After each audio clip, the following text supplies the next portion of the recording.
सभी बहनों और भाइयों को नमस्कार। मालिक को प्रणाम। आज हम नियति का निर्माण श्रृंखला में नियति हमें कहाँ ले जा रही है उसको पढ़ेंगे और समझेंगे। नियति का मतलब है कि हम कहीं या किसी चीज़ की ओर जा रहे हैं। यदि नियति तय है तो क्या जीवन में किसी तरह के व्यक्तिगत लक्ष्य रखने की जरूरत है? परंतु यदि हमें विश्वास है कि हम अपनी नियति का निर्माण करते हैं, तब हम लक्ष्य के साथ एक दिशा तय करेंगे। और वह क्या है जो हम जीवन में चाहते हैं?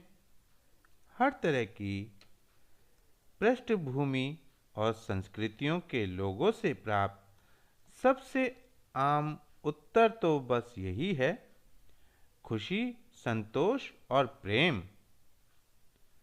कुछ महानतम ग्रंथों जैसे कि अष्टवक्र, गीता और बाइबल में पुराने ऋषि क्या कहते हैं? अष्टवक्र ने जनक को क्षमा, सादगी, दयालुता, संतोष और सत्य का अभ्यास करने को कहा, ताकि खुशी और प्रेम मूल रूप से प्रकाशित हो सकें। बाइबल में जीसस की शिक्षाएं भी इसी सिद्धांत पर आधारित हैं।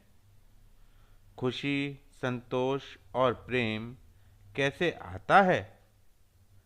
शायद यह आपके लिए इस समय एक अद्भुत रिश्ता हो सकता है, या एक शानदार कैरियर, या आपके बच्चे जिनका जीवन परिपूर्ण हो, या फिर एक आराम वाली जीवन शैली।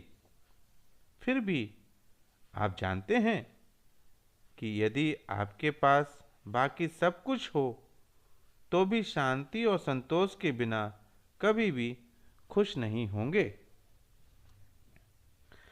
जब आप इस विषय की गहराई में जाएंगे, जैसा कि हम इस पुस्तक में करेंगे, आप मुझसे सहमत होंगे कि खुशी बाहरी चीज़ों या लोगों पर निर्भर नहीं करती। पढ़ाई में सफलता, खुशहाल पारिवारिक जीवन, अच्छा बैंक बैलेंस, अच्छे मित्र, आनंद, स्वामित्व और इसी तरह की अन्य चीज़ें अस्थायी प्रसन्नता को लाती हैं, और वे दिन प्रतिदिन के जीवन में महत्वपूर्ण भी हैं।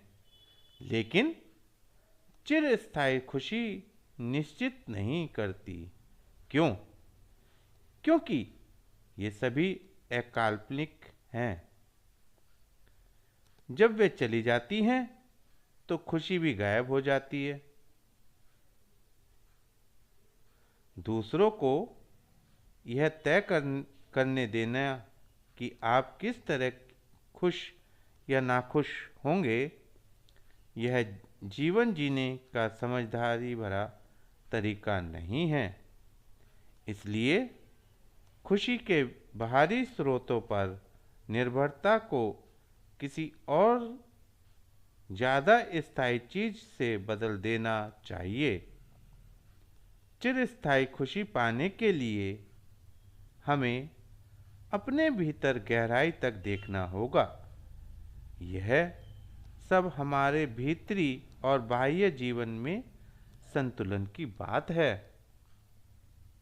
चलिए 1 मिनट को फर्ज कीजिए कि हमारे पास एक शांत, संतुलित और खुश मन है। यह पहले ही एक बड़ी उपलब्धि है, विशेषकर व्यस्त, तनावपूर्ण और अल्पकालिक स्थिरता वाले आधुनिक संसार में। परंतु क्या यही हमारी नियति है, मात्र खुश और शांत रहना? नहीं, यह केवल एक प्रारंभिक चरण है। यह जानना महत्वपूर्ण है कि उस शांत मन में क्या किया जाए और उसे कैसे उपयोग में लाया जाए। हम जो भी कुछ करते हैं उसमें उत्कृष्टता लाने के लिए खुद को बेहतर बनाने का प्रयास कर सकते हैं और अपनी संभावनाओं का विस्तार कर सकते हैं। मनुष्य ने सदैव से ऐसा किया है। लक्ष्य प्राप्ति के लिए वह सदैव संघर्षों और असुविधाओं का सामना करने को तैयार रहता है।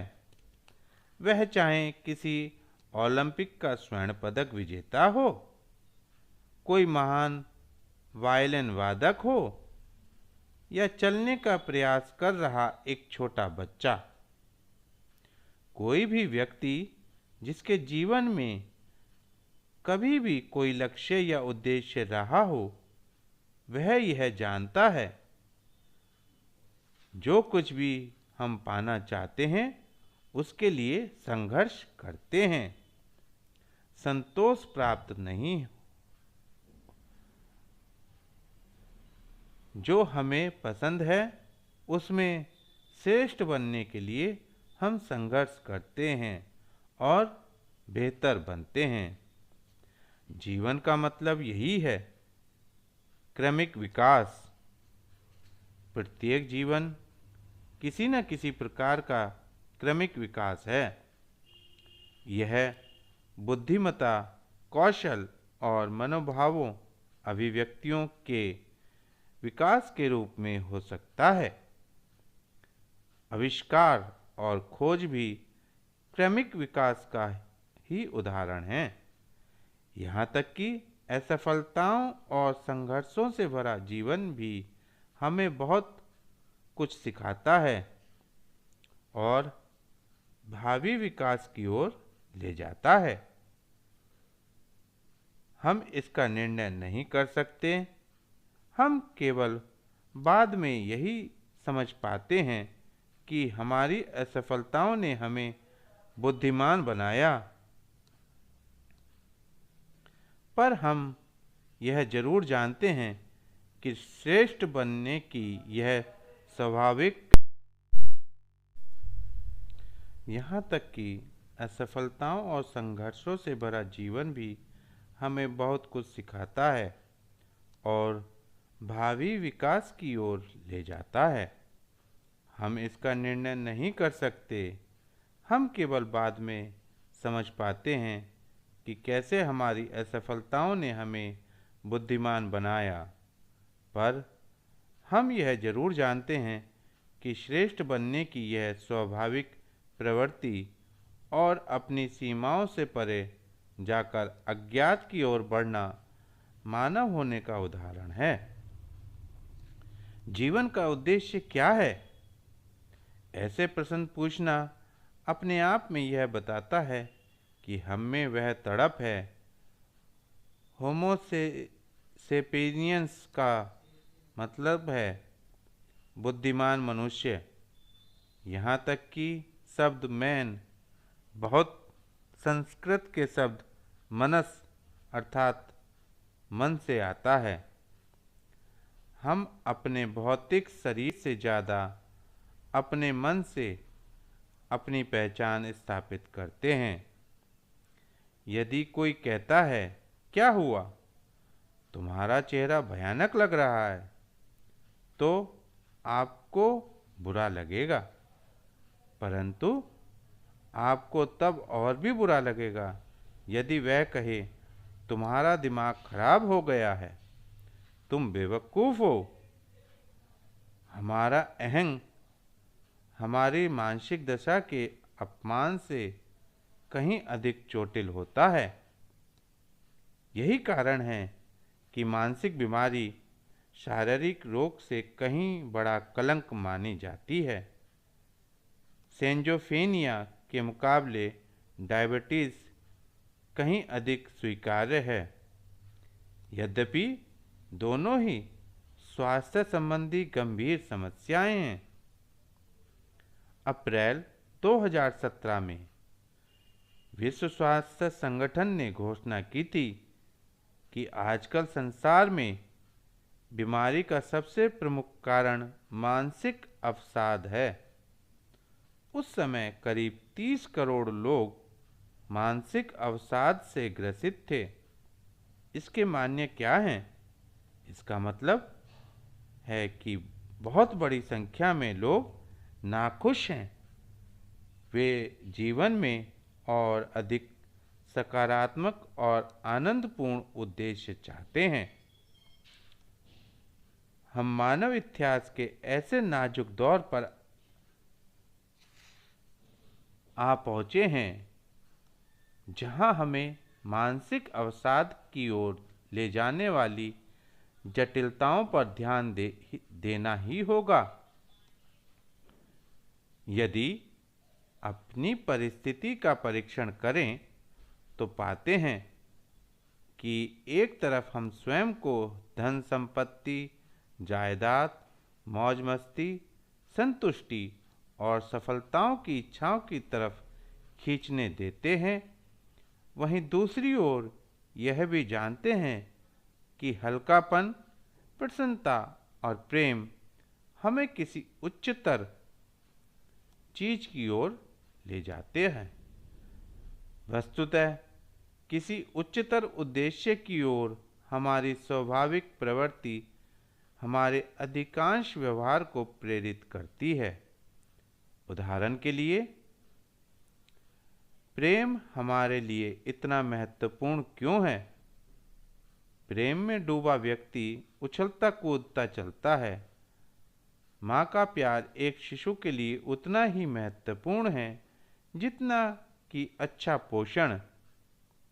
वहीं दादा दादी और पोते पोती के बीच प्रेम दुनिया की सबसे सुंदर चीज़ों में से एक है। प्रेम और आंतरिक खुशी के लिए हम जीवन के अर्थ और उद्देश्य की तलाश में रहते हैं, और यह हमारे दिन प्रतिदिन के कई व्यवहारों में देखा जा सकता है।